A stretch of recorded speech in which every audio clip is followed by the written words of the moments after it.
de Schokking ou plutôt Schokend. Dans un instant, le meilleur NVA d'une de ces communes nous rejoint.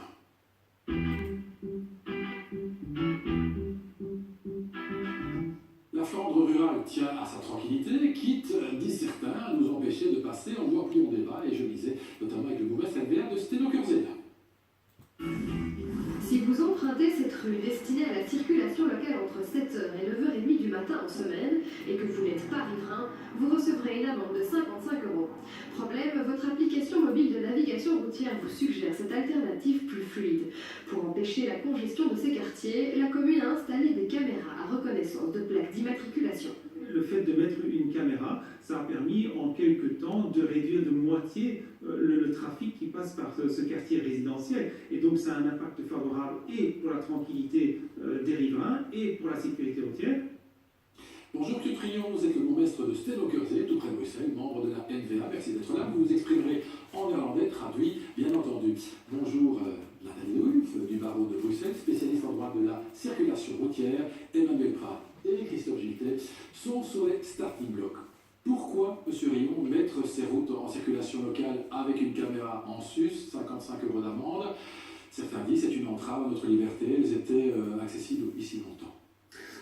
Ja, maar als burgemeester ook mijn verantwoordelijkheid. Oui, mais en tant que bourgmestre, je dois assumer mes responsabilités pour nos riverains. On essaye donc de garantir la qualité de vie des riverains.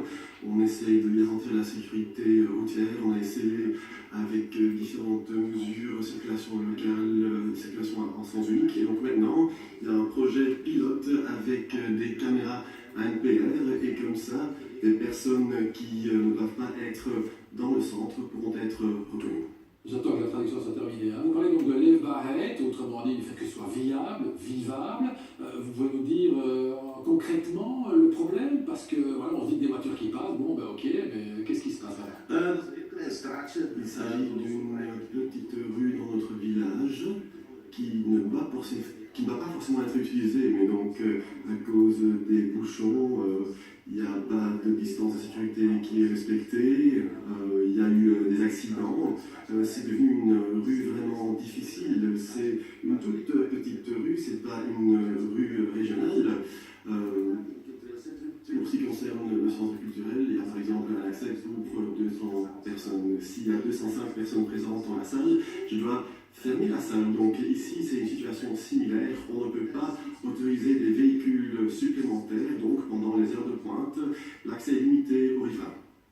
Mardeuf, convaincu? Mais sur le principe, on peut l'entendre, parce que finalement, l'exception de circulation locale, elle a toujours existé. On n'a pas attendu ni la régionalisation, ni les droits des politiques de circulation locale pour les communes. Donc le principe de circulation locale, il a toujours existé. La circulation locale, elle a un principe, c'est l'exception. C'est une mesure qui est prise pour préserver un environnement bien spécifique. À partir du moment où, par des spécificités qui sont celles des travaux nombreux à Bruxelles et en périphérie, qui sont incohérents, ce qui fait que les automobilistes n'en peuvent plus de pouvoir rentrer chez eux à une heure décente avec leurs enfants dans la voiture, et qui finalement choisissent une application, on peut en parler après, pour pouvoir trouver un chemin plus facile. Et comme Waze, enfin les voilà, comme Waze et autres, Google, etc. Donc là, la technologie, elle est, mais en même temps, elle est critiquée, donc on l'utilise parfois à tort ou à raison, mais fondamentalement, il y a un problème. La dérogation devient la règle. Mais ce que vous dites, c'est que finalement, si on ne peut plus passer là, on ne passera plus nulle part, c'est ça votre idée? C'est un effet boule de neige, parce que hier, c'était Kortenberg, demain, c'est Steno-Kurzele, mais finalement, les habitants de ces communes-là vont être confrontés exactement à la même problématique que les usagers ailleurs. Mais quand ils vont quitter leur commune. Voilà, dès qu'ils vont quitter leur commune, qu'est-ce qui va se passer? Ils ne pourront plus emprunter certains trajets, certaines... Donc on va vers la paralysie de la ville. Voilà, on crée une discrimination qui semble disproportionnée. Vous répondez bien sûr dans un instant, M. Rion, mais je veux d'abord passer la parole à Emmanuel et à Christophe. Vous en pensez quoi, vous certains disent même que c'est vraiment les petites communes autour de Bruxelles qui veulent exclure les autres, qui veulent leur tranquillité. D'abord, je suis une grande utilisatrice de Waze. Je n'ai pas du tout le sens de l'orientation, donc pour aller au coin de la rue, je dois mettre les autres. J'adore cette application, je découvre Bruxelles et les autres régions. Mais je me mets à la place des habitants de ce quartier résidentiel, parce que toute la notion importante est de quartier résidentiel. Ils ont choisi, les habitants de ces maisons ont payé pour avoir cette maison-là, cet appartement-là, dans ce quartier-là, chez les vilains peut-être, pour avoir une certaine tranquillité. Tout d'un coup, voilà. Donc moi, en tant que riverain, je peux me mettre à la place de ces gens-là. En tant qu'automobiliste, je me dis que si c'est interdit dans cette rue-là, j'en prendrai une autre. Ce que j'aime bien dans le discours ici, c'est que c'est pas sanction immédiate. Il y a eu tous ces côtés préventifs, mais c'est la mauvaise, et je suis peut-être cette mauvaise habitude aussi, c'est de se dire c'est pas très grave, je vais y aller quand même, je risque rien. Or, quand il y a un sens interdit, j'y vais pas. Quand il y a un 30 km/h, je dois bien l'avouer, je respecte pas toujours 30 km/h. Le casse-vitesse, je fais attention parce que ça vient casser ma voiture, mais peut-être que le panneau, excepté circulation locale, je m'en fous un peu. Maintenant, avec 55 € d'amende, je m'en foutrais moins. Mon père disait toujours, quand il voyait un panneau circulation locale, il disait « Je suis circulation locale, bonjour papa ». Christophe. J'aurais tendance à être un peu d'accord avec votre père. Le principe, c'est la liberté de circuler, madame Lali. Et donc, la circulation locale, ça peut être une exception. Maintenant, là, si on parle vraiment d'un petit village, s'il se reprend toute la circulation de l'autoroute qui vient de Gand, effectivement, je peux comprendre que ça énerve les gens. Mais pour moi, une rue, c'est quand même fait pour circuler. Donc ça vous énerve un petit peu le principe, pour moi, je serais plutôt contre. Mais je suis contre aussi peut-être le fait qu'il y ait 290 000 nafteurs flamands qui arrivent tous les jours à Bruxelles par le nord. 260. Oui, excusez-moi. Et il faudra peut-être penser à une solution globale. Ouais. Maintenant, nous sommes ici dans un quartier où il y avait peu encore un viaduc boulevard Bayas en face d'Amiavou, je crois. Et depuis que ce viaduc a été détruit, on passe tous par les rues latérales du quartier avoisinant pour arriver ici le matin. Et si demain, les bourgmestres du coin se mettaient à nous mettre des circulations locales, il n'y aurait plus d'RTS parce qu'on ne parviendrait plus chez eux. Voilà, vous l'entendez, c'est ça un peu l'argument, c'est de dire voilà, que tout le monde va commencer à le faire. Certains d'ailleurs dit au début, à partir du moment où c'était Kortenberg, c'était des personnes qui venaient beaucoup de Wallonie, que c'était anti-wallon chez vous, c'est pas du tout anti-wallon parce que c'est donc il n'y a personne qui vient de Wallonie qui passe chez vous, donc c'est pas ça le problème. Mais si tout le monde le fait, à un moment donné, on ne pourra plus circuler nulle part. Vous n'êtes pas sensible à cet argument? Deze is geen anti-Vlaamse Oui, ok, ce n'est pas une question anti-flamande ou anti-wallon, il s'agit juste d'une question de sécurité. On ne construit pas un mur non plus, tout le monde peut utiliser les routes régionales, tout le monde peut utiliser la Haagse Steenweg par exemple. Donc le matin, cette petite rue congestionnée où les voitures sont collées pare-choc contre pare-choc, eh bien l'accès est limité entre une plage horaire déterminée. Donc la rue est bouchée, c'est tout. Voilà, vous n'avez d'ailleurs cité aucune commune wallonne, j'imagine que c'était fait exprès. L'application Waze, mais c'est ça pour vous taquiner, l'application Waze se défend.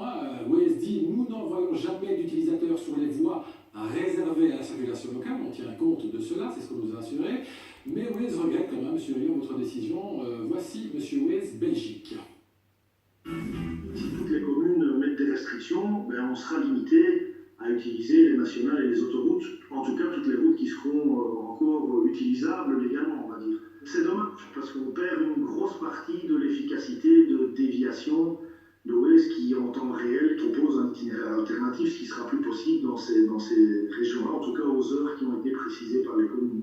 Voilà, ça a été dit. Maintenant, sur Lyon, on entend quand même. La Wallonie, par exemple, refuse à ces communes la possibilité de faire ça. Pourquoi les Flamands le font? Ça peut quand même donner cette impression, pardon de vous poser la question, d'une Flandre pas très hospitalière.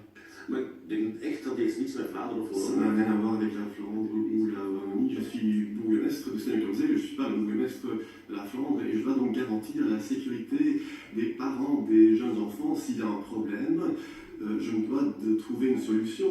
Donc si c'est dans un commerce ou dans une école, ok, mais ici je prends ma responsabilité, j'assume ma responsabilité pour toute la commune. Il s'agit d'une mesure pour vous garantir la sécurité routière. Oui, si on a 55 € d'amende parce qu'effectivement on est passé plusieurs fois par Sennekerzeel, Keerbergen, que sais-je, est-ce qu'il y a moyen de dire devant la justice qu'il y a un souci ou pas? Mais ce qu'il y a, c'est que la question est complexe puisqu'il ne faut pas oublier que la circulation routière, le code de la route a été régionalisé, c'est une compétence qui a été transférée aux régions et que les communes ont elles-mêmes des compétences particulières de police de circulation routière. Donc ça finit par devenir extrêmement complexe.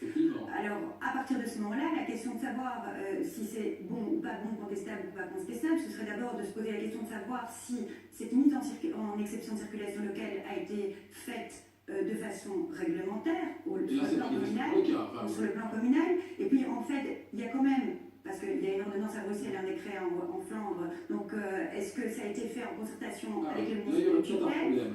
Voilà, donc cerner d'abord la question de la mise en œuvre de cette bonne chance à ceux qui fera un procès, voilà. et donc après de relever la discrimination comme le ministre. Monsieur Riant, tout le monde est bienvenu à Stenokerzeel, vous le confirmez ici.